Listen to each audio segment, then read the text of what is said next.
everybody. I'm Rick Sanchez. To those of you who are watching us from all over the world, either on regular TV or on the portable TV app, we're so glad that you're there. We're glad you've joined us. Two countries, both adversaries of the United States, have decided to push back against Uncle Sam today. Essentially, Iran and Venezuela are telling the U.S. State Department and the Trump White House, go ahead, try and stop us if you can. Take a look at this video. Watch this. See this?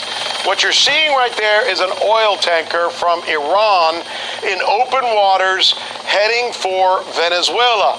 And as you can see in the video, reported by a Venezuelan naval warship. You're going to see that just as we pull out here. Hold on. There it is. See it right there? Now, why would an oil tanker need to be escorted by a gunship, right? And the reason is this. The United States has threatened to stop the tankers from reaching Venezuela, a country where citizens are waiting in line for hours because there's a shortage of fuel.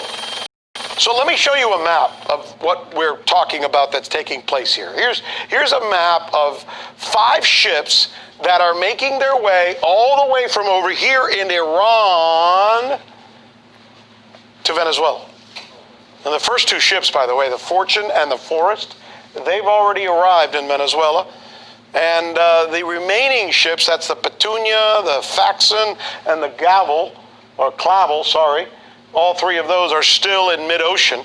They're following behind. They could arrive today. They could arrive tomorrow, unless the United States makes good on its promise or its threat to stop them. But as we look at this map depicting essentially more than half of the world, amazingly, we look at a journey that's long and arduous to get refined fuel and chemicals from Iran all the way to Venezuela. So we're left with this question, why?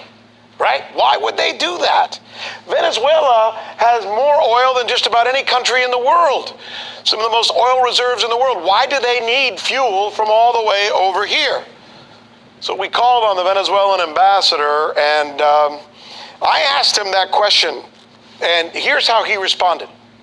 The Trump administration has threatened and coerced and scared away almost every single international corporation from Venezuela. So they are scared to sell us any kind of equipment, any kind of spare parts to work in our oil industry. So we are now not just buying fuel, we are buying chemical components to start up again our refinery, so we will be able to refine our own fuel from now on.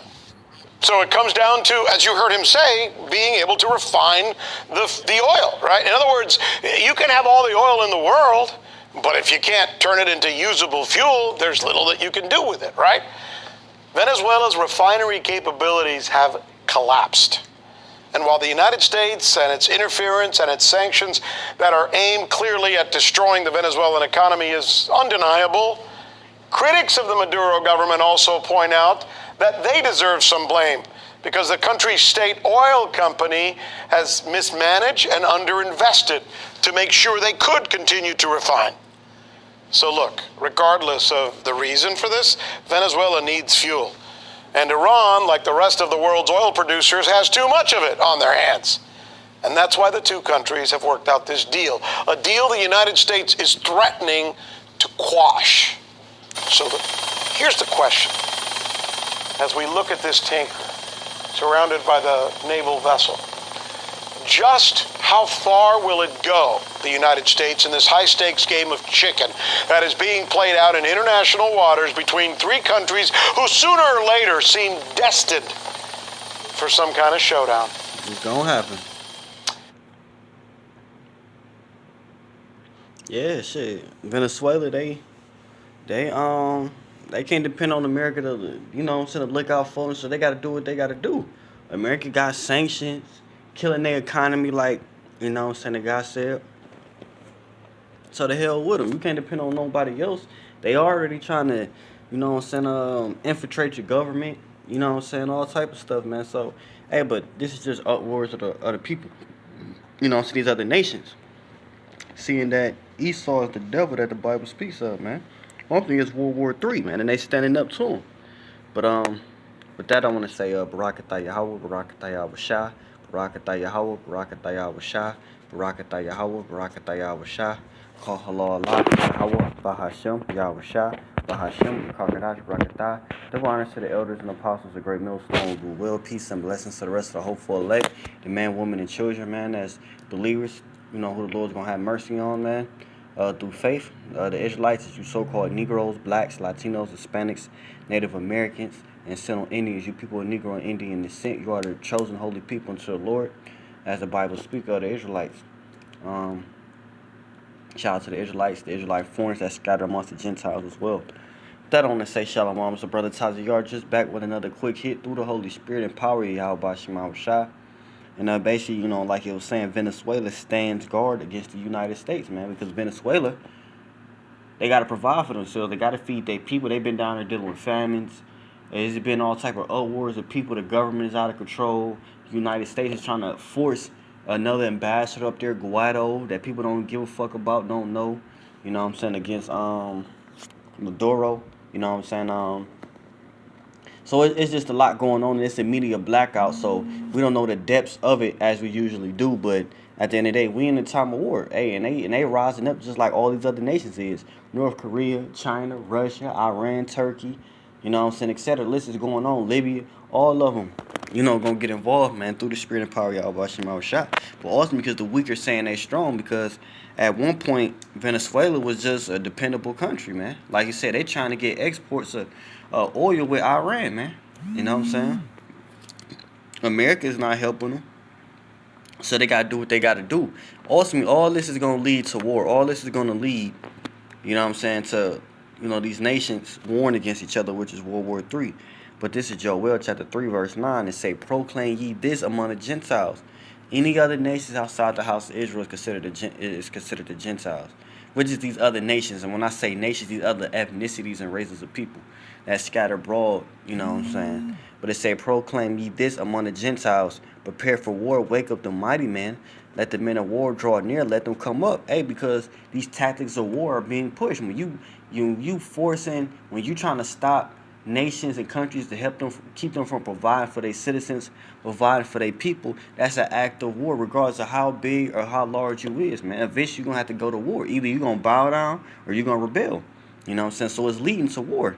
So the Lord is using the government of Israel over in the Middle East, fucking with Iran and Turkey, and you know what I'm saying, the Gaza Strip, Yemen. You know, America is over there in Iraq, Afghanistan over there. They over there playing around, fucking around with shit up. And then, you know what I'm saying, you got America over here fucking around with the Caribbean and, you know, South America, Venezuela, all that type of Honduras, all that down there. You know what I'm saying? And then you got friction over there in the EU. You know what I'm saying? They got their differences with America. And then the Lord get this pandemic and this virus, this new water, all this stuff is just strictly chaos. But the Lord said through great tribulation, the kingdom of heaven coming. Acts 14, I think that's 22. So, but war is a part of that, majorly. You know what I'm saying? Because this is all going to be a big war. You know? It says, proclaim ye this among the Gentiles, prepare for war, wake up the mighty men, let all the men of war draw near, let them come up. You know, and that's what they doing. It say, beat your plowshares into swords and your pruning hooks into spears. Let the weak say, I am strong. Hey, so these nations is getting strong. These other nations never bulked up at America like they do now. You know what I'm saying? Going on seas, going behind their back, making treaties, still trading with their oppositions and people they not on good terms with. These other nations is like the hell with it, man. Number one, because they got nuclear capability. They getting resources and backed up by Russia and other countries that's just as powerful and bigger as America, man. You know what I'm saying? Hey, so it say, let the weak say they are strong, man. You know? So that's exactly what they into. Verse 10, beat your plowshares into swords and your pruning hooks into spears. You know, a plowshare and pruning hooks, those are instruments of labor. You know, you cut weeds. You know what I'm saying? You harvest with them, etc. You know, swords and spears, those are instruments of war. You know what I'm saying? So they ain't gonna no more labor. It's gonna be a time of strictly war, which is World War III. It say, let the weak say I'm strong. You know what I'm saying? Right. So they saying they strong. Man, they getting ready for war. YAHAWASHI. had these other nations ready. You know, he's waking up the mighty man, letting them draw near. Assemble yourselves and come all ye heathen and gather yourselves together round about. Nearly cause the mighty ones to come down, O Lord. So the Lord's doing this, man. You know what I'm saying? The Lord is fighting all the heathens to gather themselves around about, man. You know, for his judgment, the war in the heavens. You know what I'm saying? But they gonna fight amongst each other. You know? Let the heathen be wakened and come up to the valley of Jehoshaphat, for there I will sit to judge all the heathen round about, man. So this is heavy prophecy that's taking place. Why? Because we in a time of war, man. You know what I'm saying? They the Lord, and we understand it because we have faith and we believe, man, that we in a time of war. So it's gonna be tribulation like no other. This Revelation chapter 11 verse 14. The second woe was past. Behold, the third woe cometh quickly. Hey, you know that in that the second woe was World War III. You know, with who's that, Germany? You know what I'm saying? Hitler, and you had Mussolini and Italy, all of them, you know what I'm saying, shit was going on with America and, you know what I'm saying, Europe and stuff. But it says, behold, the third war come up quickly. So, hey, this war is going to come quickly. It's a spark, man. You know what I'm saying? I just did a video with China was pretty much warning the U.S. don't spark another Cold War, which this is going to be World War III, and this is going to be world awards, which means all these continents is going to get involved when they got intercontinental ballistic missiles. You know, that's going to be involved in this. So this is going to be the last final war, man. You know what I'm saying? Through the spirit. And that third will come quickly, you know. And so we in a time of war. Venezuela is standing up to say that the weak say they are strong, man. You know what I'm saying? Because YAHAWASHI, the Lord say, did not come, you know what I'm saying, with peace. He came to destroy the earth. Matthew 10 and 34. And also Luke 12, like 51 through 53, man. You say that I come, you know, to gather, man. I came with division. So the Lord's coming with division among these nations, man. So it's going to be a time of war. All wars of people like no other. You know what I'm saying?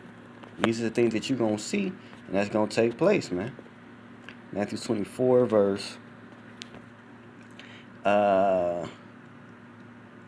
4, and Yahawashi answered and said unto them, take heed that no man deceive you.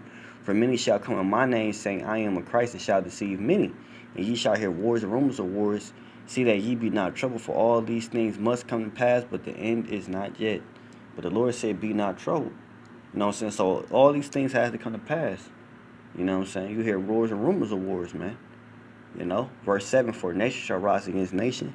And that's going into actually nations, ethnicities of people.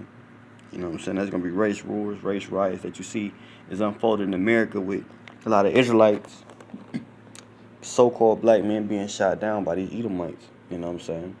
For nation shall rise against nation and kingdom against kingdom. Now, that's what I'm talking about.